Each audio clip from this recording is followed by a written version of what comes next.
Þjóðvarðliðar eru komnir til Los Angeles að beiðni Bandaríkjaforseta til að kveða niður mótmæli í borginni. Afar sjaldgæft að forseti nýti þessa heimild sína. Sífellt fleiri umsækjendur alþjóðlega vernd velja sjálfir að fara úr landi, segir sviðsstjóri hjá Útlendingastofnun. Helmingi færri hafa sótt vernd það sem af ári miðað við í fyrra. Kannanir sýna að 70% Ísraela eru á móti stríðinu á Gaza, en þó ekki endilega vegna þjáninga Palestínumanna. Prófessor í Tel Aviv segir ísraelska fjölmiðla reyna að verja landsmenn fyrir umfjöllun ástandið. Hjálpræðisherinn bauð til veislu í dag í tilefni 130 ára starfsafmælis. Svæðisforingi segir að grunngildin séu alltaf þau sömu. Það algjörlega þannig. Umferðin, þar sem af hvítasunnuhelgi, hefur gengið stórslysalaust fyrir sig. Menn og málleysingjar nutu sólar í borginni.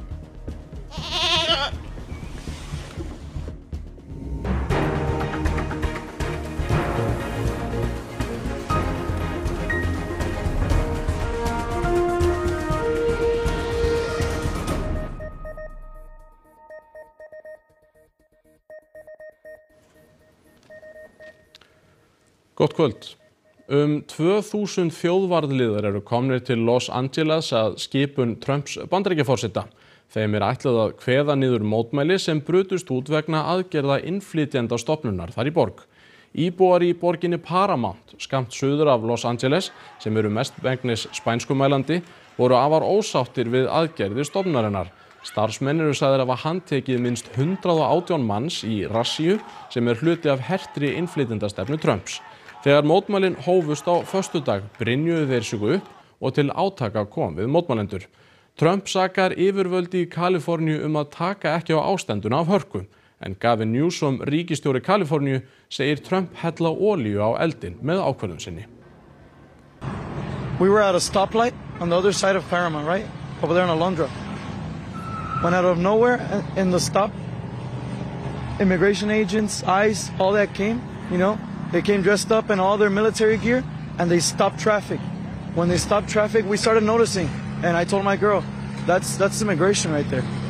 What they started doing was they went in front of a business, a negocio, and they started raiding it. They started bringing people out in vans. Once they started doing that, that's when everybody knew, what was going on. Íslensk kona sem býr í Los Angeles varð vör við sírenuvæl, þyrlur og jafnvel skriðdreka í gærkvöld. Hún segir andrúmsloftið mjög skrítið og að innflytjendur óttist stöðu sína. Við fórum út að borða í gærkvöldi í Little Tokyo sem bara rakleiðis við hliðina á þessari alríkisbyggingu, þar sem að mótmæli fóru fram í gærkvöldi. Og við ég var að lýsa þessu áðan fyrir vinkonum minni heima að þetta í raun og veru eins og mótmælin séu hjá Hörpunni, að það í raun og veru hjá Jómfrúnni, svona til að staðsetja fólk svona heima á Íslandi. Sírenur og þyrlur út allt. Blessaði leigubílstjórinn okkar sem var einstæð mexíkósk kona sem var svo óttaslegin og var að keyra okkur heim. Hún talaði spænsku, ég tala smá spænsku sem ég gat svona skilið hana svona inn á milli, en hún sýndi okkur í bílnum og hún var með, vegabréfið sitt og alla pappíra og bara mjög óttaslegin. En hún sagði, ég get ekki unnið því ég svo, ég bara svo fátæk, ég verð að vinna en ég svo hrædd að vera úti, þannig að núna ég bara í bílnum mínu með alla pappíra og immigration pappírana mína og vegabréfið og við vorum bara næst í bílnum að heyra svona sögur frá fólki, þetta náttúrulega bara hræðilegt. Og sjá skriðdreka í borginni mjög furðuleg sjón. Þetta svona, maður veit ekki alveg hvað í raun og veru framhaldið. Ertu ekkert hrædd? Ég meina við vorum í Eldonum náttúrulega líka sem að þetta náttúrulega aldrei búið að vera ár fyrir Los Angeles og í Eldonum þá var ég líka í vinnu allan tíman og með hjartað í buxunum. Borgin náttúrulega Los Angeles borg náttúrulega ótrúlega seig og nei, ég ekki óttaslegin í augnablikinu, en það mjög skrítin stemming í borginni. Friðjón Friðjónsson, borgarfulltrúi og áhugamaður bandarísk stjórnmál, velkomin. Það að forseti kalli út þjóðvarðaliðið, það nokkuð óvenjulegt, ekki sant? Það mjög óvenjulegt að það gerist án atbeina fylkisins eða ríkisstjórans. Ég held að séu allavega 60 ár síðan að það gerist síðast með þessum hætti. Þeir komuðu þetta inn og hjálpa þegar beðið þá, en með þessu lagi það mjög óvenjulegt. En hvaða þýðingu getur þetta samt haft að Trump bregði á þetta ráð núna? Getur hann farið að gera þetta núna oftar? Hvað heldur? Já, ég meina, hann hefur gaman af því að sýnast valdsmannslegur og og þetta svona hluti af hans svona ákveðni sýndarmennsku og ákveðni taktík. Hann að fara að halda risastóra hersýningu í höfuðborginni. Fyrstur forseta á með þessum hætti núna á afmælistaginn sinn í næstu viku. Þannig að hann hefur gaman að svona tækjum og tólum og svona aðferðafræði. Þannig að hann gæti, það verður ekki til hans. En það að alríkið grípi inn í svona atburðarás með þessum hætti, hvernig svona fer það almennt ofan í Amerikana? Þetta er mikil umræða þarna fyrir vestan. Ég held þetta sé í fyrsta lagi þá hafa republikanar almennt, þjóðin algjörlega skipt í tvo hluta. Donald Trump vann með 1% mun í kosningunum í fyrra. Republikanar hafa almennt séð verið hlintari því að ríkin ráði sér sjálf. Núna snýst þetta svolítið við. Þannig að ég held að fólki finnst þetta óþægilegt að sjá herinn og eins og Trump kom inn á, að sjá skriðdreka komna inn í borgirnar. Þetta ekkert stór mótmæli, þetta eru nokkur hundruð manns og það eru kannski 15-20.000 lögreglumenn á LA svæðinu.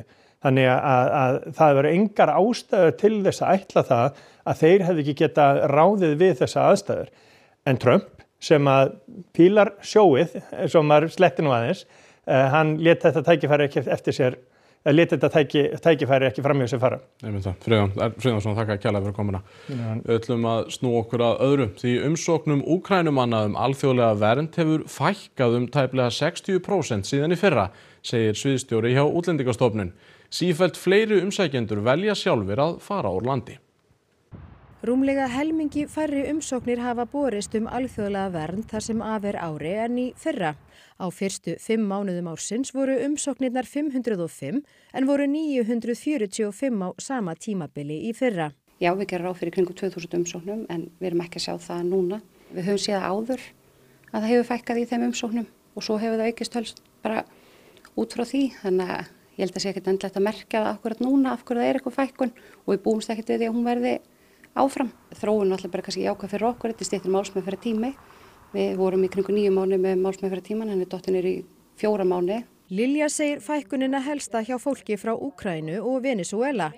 Á síðasta ári hafi umsóknir vernd verið 2000, rúmlega 60% frá Úkraínumönnum. Lilja segir komu þeirra hingað til lands sveiflukennda.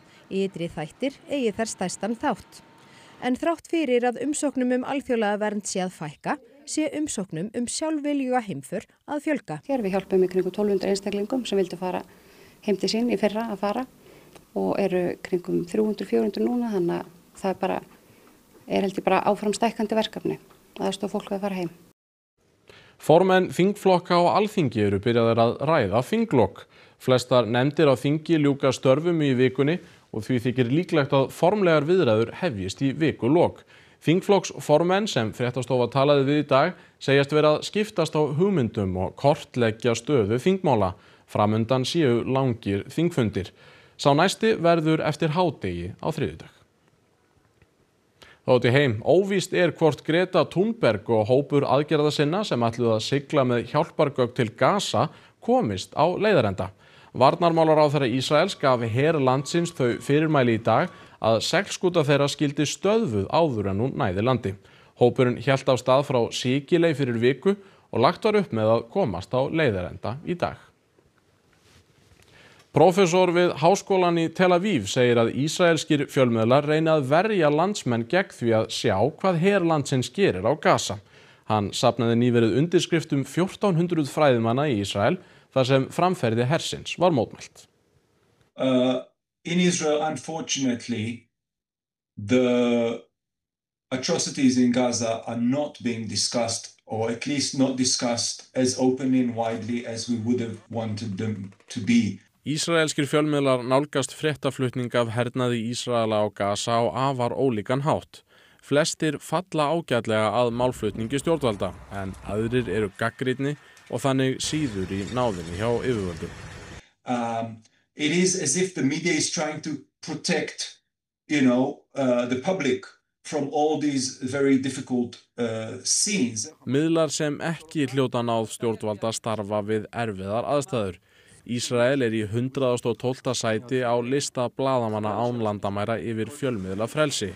Fyrir 20 árum var Ísrael í 44. sæti. Það 68 sæta fall. Þetta frá mótmælum í ísraelsku borginni Haifa fyrir nokkrum dögum. Vanalega eru myndir af gíslum áberandi á mótmælum í Ísrael, en þarna eru myndir af börnum á Gaza og það sjaldgæft. This is Ahmed al-Najjar.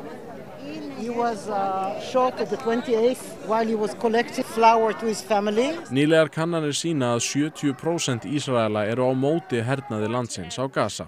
Yes, but not because they care about the life of the Palestinians. They want the war to end because they care about the hostages and about the soldiers. Most of the Israelis would say, okay, we want the hostages back. And after we can continue the war. Við landamærin eru mótmæli einnig tíð, en þó á allt öðrum forsendum. אם אנחנו נלחמים באמת, אז אנחנו לא אמורים לתת להם את הדלק ואת החמצן, להרוג לנו את החיילים, ואחר כך להרוג לנו את התושבים. אנחנו פה בשירות העם, אנחנו פה כדי למחות על האיוולת הזאת, על המוסר המעוות הזה. Þessi hópur reynir að hindra flutning hjálpargagna, en lögreglumenn bæja þeim frá. Svo eru enn aðrir sem koma til landamærana til þess eins að virða fyrir sér eyðilegginguna. איך זה מרגיש לשבת פה, לראות את זה? הכי טוב בעולם. אין הצגה יותר טובה מזה. אני חושב שזה מה שצריך לקרות. בדיוק כך. מה ספציפית? זהו. And we not forget, and we not give them sorry, we send them away, or we kill all of them. Also the children and women? I'm sorry, every child that's born in Gaza, he become a killer. Förum í annað. Afbrotum hefur ekki fjölgað hér á landi síðustu ár, en þó hefur ránum, manndrápum og alvarlegum ofbeldisbrotum fjölgað, samkvæmt nýrri samantekt aðjúnkts í afbrotafræði við Háskóla Íslands. Þar miðað við fjölda skráðra brota á hverja 10.000 íbúa á ári. Gögn þessi byggjast á opinberum tölum lögreglu tilkynnt eða skráð brot. Hegningarlagabrotum hefur almennt fækkað.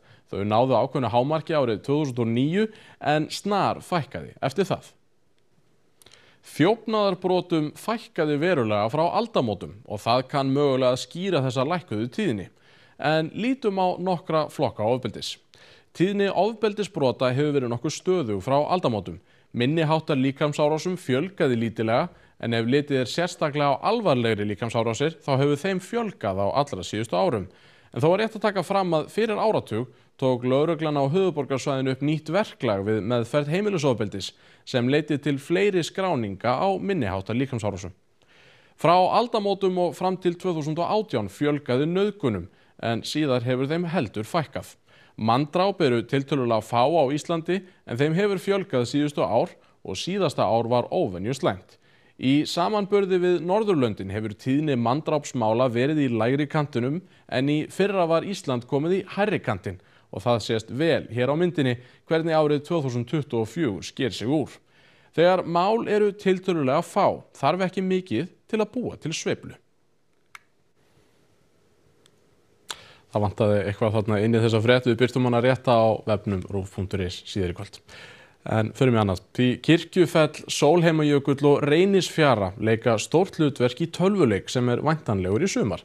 Þar bregður líka fyrir þekktum íslenskum leikurum. Leikurinn heitir Echoes of the End og á smiðju íslenska fyrirtækisins Myrkur Games. Aðalpersonan hinn hugrakka Ren sem berst við illmenni, uppvakninga og ófreskur. Leikurinn var framleiddur í samstarfi við leikjaframleiðandann Deep Silver. Þetta mjög reyndur útgefandi og þau eru búin að vinna með mörgum sambærilegum framleiðendum og mörgum stærri en við erum minni kannski en hefðbundið. En þeir hafa gefið út leiki eins og Kingdom Come Deliverance, Dead Island og Metro seríurnar.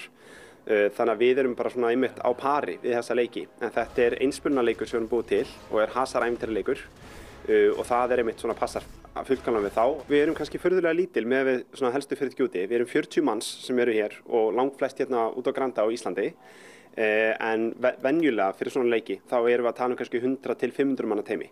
Íslenskir leikarar í leiknum, meðal annars Karl Ágúst Úlfsson, Sólveig Eva og Aldís Ama Hamilton sem leikur aðalpersónuna. Og við upptökur voru leikararnir í svokölluðum hreyfirakningargöllum. Og þau fá á sig svona risa hjálm og með myndaðar með rosa björtu ljósi og mækuð og og þau eru að taka upp senur, bara eiginlega eins og í Netflix-seríu bíómynd. Íslenskt landslag leikur stórt hlutverk í leiknum. Meðal annars skönnuðum við Kirkjufell inn í leikin í heild sinni. Man bara stóðum og horfum með fjalli og bara, ok, hvernig gerum við þetta? Þannig að við skönnum það allt. Við erum líka með Sólheimajökul inn í leiknum. Við erum með Reynisfjöru, Stuðlagil, við erum með Hverasvæði. Þannig að fyrir þá sem hafa komið til Íslands eða sé eitthvað Ísland, þá ætti þetta að vera kunnu kennileiti. Og það náttúrulega partur af þessari ævintýra upplifun, að stíga inn í ævintýra heim sem að tekur innblástur héðan en bætur svo við svona smá ævintýra elementum ofan það. Leggja þarf áherslu á hraðari uppbyggingu ofanflóðavarna víða land að mati umhverfisráðherra. Þá þurfum við að skoða auknar ráðstafanir á Norðurlandi. Það sem við sjáum líka bara er að þessir varnargarðar hafa margsannað gildi sitt. Síðan þeir voru reistir hafa 58 snjóflóð skollið á þeim. Þetta eru flóð sem hefðu ellegar náð niður í byggð og valdið skaða eða jafnvel manntjóni. Veðurstofustjóri sagði í fréttum í vikunni að taka þyrfti skýrari ákvarðanir og fara í djarfari aðgerðir í ljósi ýktara veðurfars, breytts úrkomumynsturs sem til dæmis hefði valdið aukinni skriðuhættu. Umhverfisráðherra stefnir á að leggja fram svokallaða aðlögunaráætlun vegna loftslagsbreytinga í lok sumars, þar sem ofanflóðavarnir verða efstar á blaði. Við þurfum að aðlaga samfélagið okkar og lífríkið að þessum breytingum sem eru þegar orðnar og eru að eiga sér stað. Þar af leiðandi hafi ríkisstjórnin sett 900 milljónir aukalega í uppbyggingu varnarmannvirkja. Framkvæmt verður fyrir tæplega 4 milljarða á þessu ári, til dæmis á Bíldudal og Patreksfirði, Flateyri, í Ólafsvík, Neskaupstað og Seyðisfirði. Eins bara almennt vöktun hjá Veðurstofunni. Við settum líka aukna fjármuni í það til þess að Veðurstofan geti sinnt hlutverki sínu ennþá betur og verið einu skrefi á undan náttúruöflunum. Mótvægisaðgerðir gegn loftslagsbreytingum eitthvað sem við þurfum að standa okkur í. En það er alveg sama hvernig okkur gengur þar. Við þurfum alltaf að aðlaga samfélagið og lífríkið að þeirri hnattrænu hlýnun sem að eiga sér stað. Við eigum engar annar að kosta völ. Þannig að það skiptir máli að fylgja þessari aðgerðaáætlun eftir. Þá þurfi að skoða hvort grípa þurfi til ráðstafana á Norðurlandi í ljósi stöðunnar, þar sem fólki hefur sumstaðar verið ráðið frá því að dvelja í herbergjum sem snúa í átt að fjallshlíð vegna hættu á skriðuföllum. Við þurfum að vera vel á verði og það skiptir máli að flýta þessari uppbyggingu. Kona sem hefur verið hermaður í hjálpræðishernum í 72 ár segir starfið styrkja trú fólks og gera það umhyggjusamara. Herinn fagnaði stórafmæli í dag í blíðskaparveðri.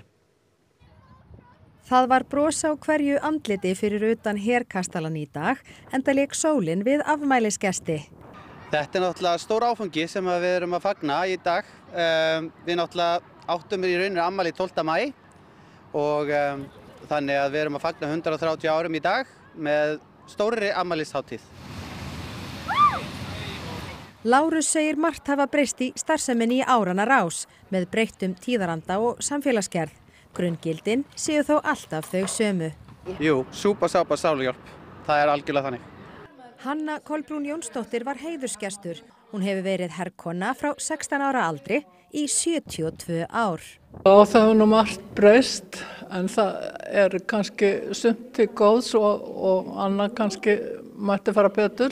Mikil starfsemi hér á árum áður og það voru útisamkomur og við massareðum götur borgarinnar og það var til að boða fagnaðarerindið og þetta er allt saman mjög gott og styrkir trú fólks og það verður samheldnara og umhyggjusamara hvort við annað og við náungan. Og 2 nýjustu hermennirnir voru kampakátir með daginn. Það er bara frábært, eins og að vera komin heim við að vera fyrir utan hjálpræðisherinn nokkra ár og já, bara gott að komast heim. Bara alveg som svona auka stór fjölskylda, allir velkomin, fyllda kærleikar og alls konar. Það er bara frábært. Menn og dýr nutu sólar í dag, hvítasunnudag. Útivistarkappar klefu upp hlíðar Esjunnar og umferð hefur gengið vel það sem af helginni. Þrátt fyrir að fyrsta stóra ferðahelgin sé gengin í garð þá lögðu margir leið sína hingað í Laugardalinn í fjölskylda húsdýragarðinn enda veðri frábært og geiturnar þær eru glaðar. Komið bara hérna í dag til þess að drepa tímann? Já, bara fyrsta sinn með litla strákinn okkar. Og hvernig líst honum á? Hann er bara dauðþreyttur eftir daginn, en mjög gaman bara. Hvað er uppáhaldsdýrið þitt sem þú ert búin að sjá? Hestarnir. Hvað er þið svo að smíða? Fuglahús. Hvernig gengur? Bara mjög vel. Já. Hvað þú komið þak sé ég, komast eitthvað meira á þetta? Já, við ætlum að skreyta þetta einhvern veginn. Ég var að smíða lest. Lest? Já. Og ætlarðu svo bara að fara með hana heim? Já. Og hvað notar þú svona fyrir hjól? Ég nota bara tappa á glösum. Og gerðu þetta alveg sjálf? Mamma hjálpaði mér. Já, við ætluðum að koma í smá stund hérna í morgun sko. Mættum 11, við erum alveg 5-6 krakka, klukkan er að verða 4. Já, ég veit ekki hvernig ég næði heim sko. Það er bara þannig. Þið kannski verðið bara til lokunar? Já, það er aldrei að vita. Við þurfum að vera í mat klukkan 7, þannig að ég hugsi verðum til 7. Og fjallageitur blésu ekki úr nös á Úlfarsfelli og Esju. Helgin hefur gengið stórslysalaust fyrir sig í umferðinni. Frá lögreglunni á höfuðborgarsvæðinu fengust þær upplýsingar að umferð út úr bænum hefði verið þétt í gær og fyrradag. Yfirlögregluþjónn á Vesturlandi segir að þar hafi verið mikið hraðakstur og brýnir fyrir ökumönnum að draga úr hraðanum. Þá skulum við kíkja á veðurspána. Það er útlit fyrir svipað veður á morgun. Áfram hægur vindur og lítilsháttar rigning eða slitta austanlands en skúrir á víð og dreif í öðrum landshlutum. Eftir morgundaginn ættu svo að fara að hlýna smám saman hjá okkur. Við skulum skoða þetta nánar hérna á eftir íþróttafréttum. Íslandingaliðið Magdeburg gat í dag orðið þýskur meistari handbolta. Til þess þurfti þó tvennt að ganga upp. Úrslitin réðust í einliðaleik karla að opna franska meistaramótinu í tennis í dag. Við lítum í heimsókn til Bergen í Noregi á Frey Alexandersson, þjálfara fótboltaliðsins Brann. Og sjáum brot úr þætti kvöldsins í heimildaþáttaröðinni Systraslagur sem segir sögu íslenska kvennalandsliðsins í fótbolta. Þetta og fleira í íþróttum hér eftir fréttir. Við rifjum það upp helstu fréttirnar í dag. Þjóðvarðliðar eru komnir til Los Angeles að beiðni Bandaríkjaforseta til að kveða niður mótmæli í borginni. Afar sjaldgæft er að forseti nýti þessa heimild sína. Sífellt fleiri umsækjendur alþjóðlega vernd velja sjálfir að fara úr landi, segir sviðsstjóri hjá Útlendingastofnun. Helmingi færri hafa sótt vernd það sem af ári miðað við í fyrra. Kannanir sýna að 70% Ísraela eru á móti stríðinu á Gaza, en þó ekki endilega vegna þjáninga Palestínumanna. Prófessor í Tel Aviv segir ísraelska fjölmiðla reyna að verja landsmenn fyrir umfjöllun ástandið. Og Hjálpræðisherinn bauð til veislu í dag í tilefni 130 ára starfsafmælis. Svæðisforingi segir að grunngildin í starfseminni séu alltaf þau sömu. Næstu fréttir verða sagðar í útvarpi klukkan 10 í kvöld og vefurinn rúv.is er uppfærður allan sólarhringinn með nýjustu fréttum. Skulum kveðja ykkur að sinni, verið þið sæl.